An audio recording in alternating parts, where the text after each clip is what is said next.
Good morning, gang. Happy Thursday morning. It's the end of November already, if you can believe it. It's like, where has this year gone? Probably we've all been crazy busy doing everything we can to keep our heads above water, and holy crap, time flies by. Not going to talk about time this morning. We all can figure that one out. Not going to talk about Henry Kissinger dying. So I'm not complaining. It's about time he's gone. He made it to 100. Congratulations. According to George Burns, therefore he won. But yeah, the guy who is pretty much the architect of the whole let's be friends with China, and look how that turned out, finally left our presence. I'll just leave it at that. You figure out my opinion. Now, I want to talk about the destruction of America, the destruction of the world. Okay? And the funny thing is, we don't need a war to do it. We don't need enemies to do it. We don't need Iran. We don't need Russia. We don't need China to destroy the U.S. We're perfectly capable of doing it on our own. Not you and me, but the mental midgets who have seized power in this country and have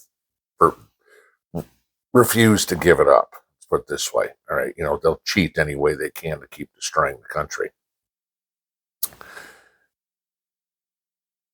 COP28, if you know what that is the big climate agenda that's going on, or a climate meeting, if you will, starts this week. And of all places to be, it's being held in the United Arab Emirates. Okay. Yeah, let's see. We're going to have a conference on how we're all destroying the climate with carbon emissions. Let's hold it in one of the most oil-rich countries in the world. Okay. Why? Well, it's pretty there and everything's fun and modern and all this, so we'll go for a vacation.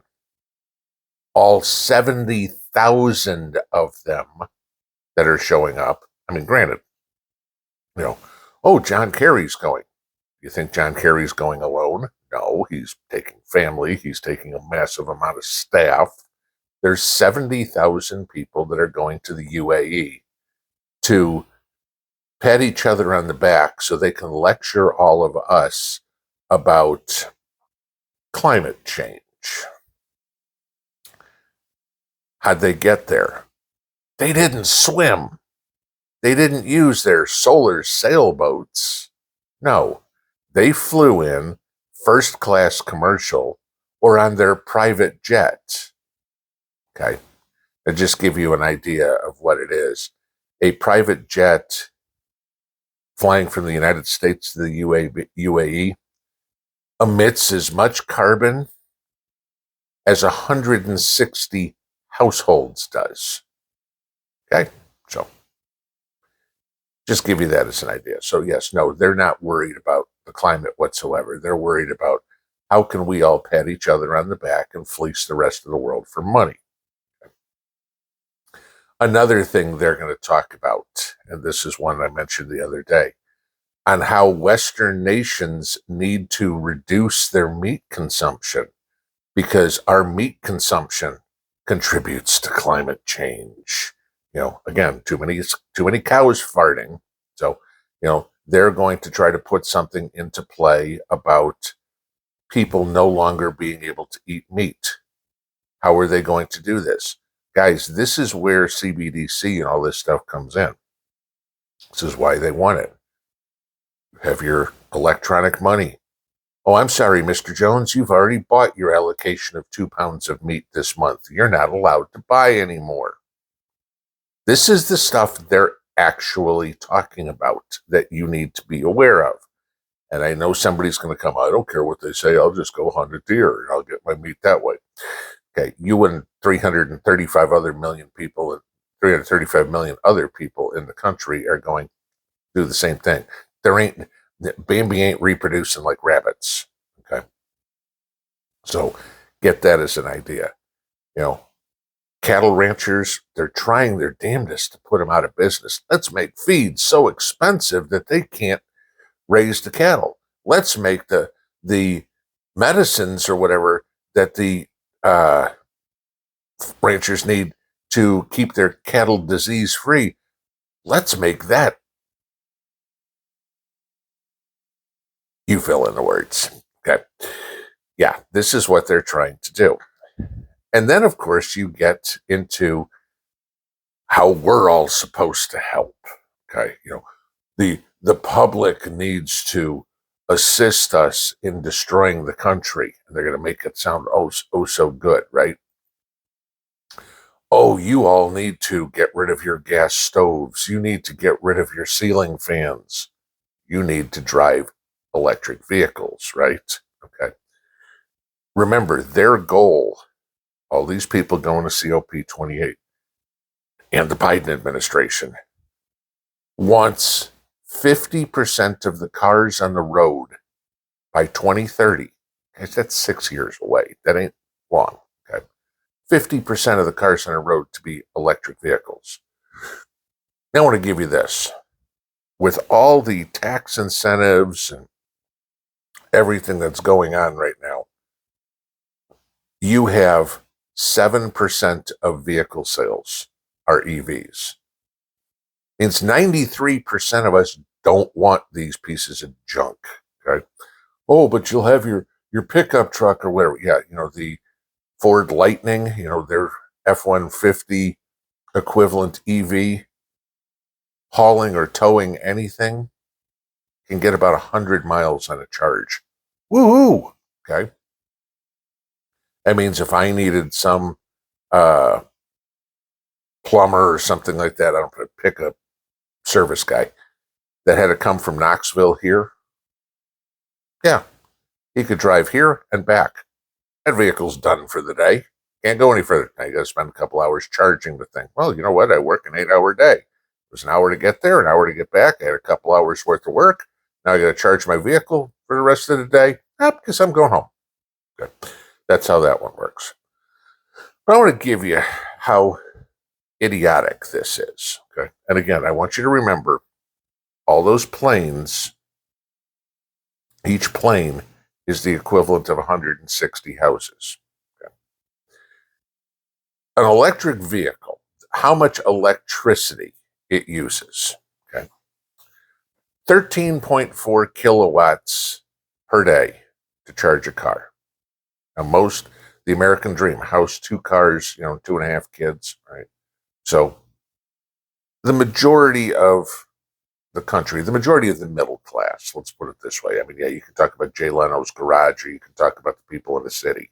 Sure, there's people that don't own a vehicle, there's people that own 50 of them. The average the average American household has 2 cars. Okay? So that means the average American household would have to use 26.4 kilowatt hours of electricity to charge their cars every day. Okay? The average American household uses 1.25 kilowatts per hour. Multiply that out times 24. The average American household uses 30 kilowatts a day to run the electricity. Now we are going to take and double that, or nearly double that, by adding an extra 26 and change, 26.4, for charging our car. Now, to save to save gas, right? Remember, they can control the electricity. This is why they want you to install remote thermostats in your house, so they can change the temperature. I've had this happen.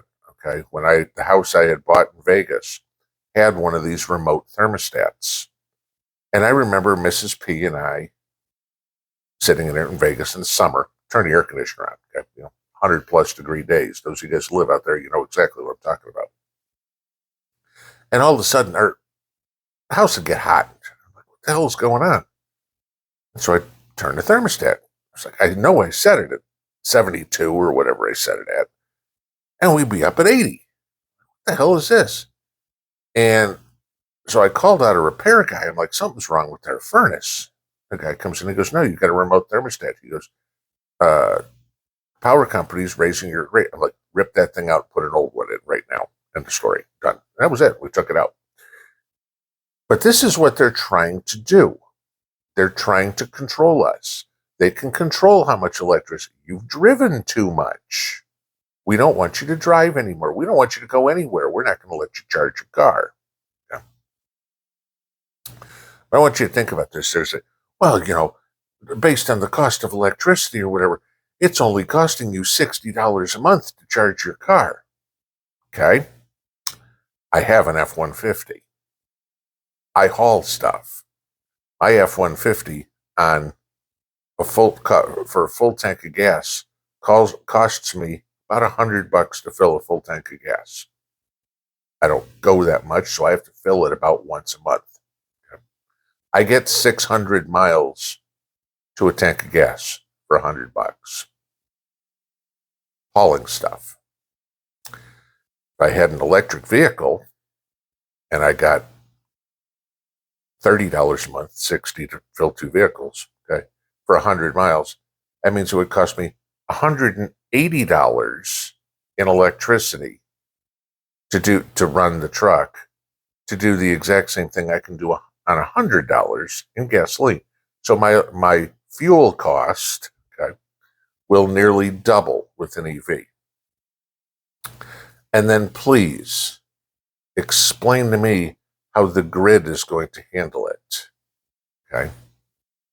Because charging each car, or each household charging a car, means the equivalent of double the homes in the United States. And if we're already talking about brownouts and blackouts in times of it's too hot out or it's too cold out and we can't handle the power, again, look at Texas from a couple of years ago when they were buying electricity from anywhere they could get it because they couldn't meet the demand because it was too cold and people needed to heat their house. How often does that happen when they want 50% of the country to own electric vehicles? 93% of the country has already said this to that mandate. How many people are going to call out the hypocrisy of 70,000 people going to the UAE to tell us how to live our lives? This is what we're facing, people. And it's about time more and more people wake up and see. John Kerry doesn't care about the difference between $100 and $180. He's living off of his wife's money, okay? You know, the Heinz ketchup fortune. Not that John Kerry's ever earned an honest day's living, okay? They don't worry about the money. You and me, $80 more a month, it's a lot of money. $80 more is a week's worth of groceries. At least right now. Give Joe another term, and that'll be another day's worth of groceries. But this is the crap that they are trying to stuff down our throats. This is exactly why I keep saying oligarchs and serfs, no middle class. This is what they're trying to do. They are trying to drive us all to the poorhouse in the name of climate change. Pinball out.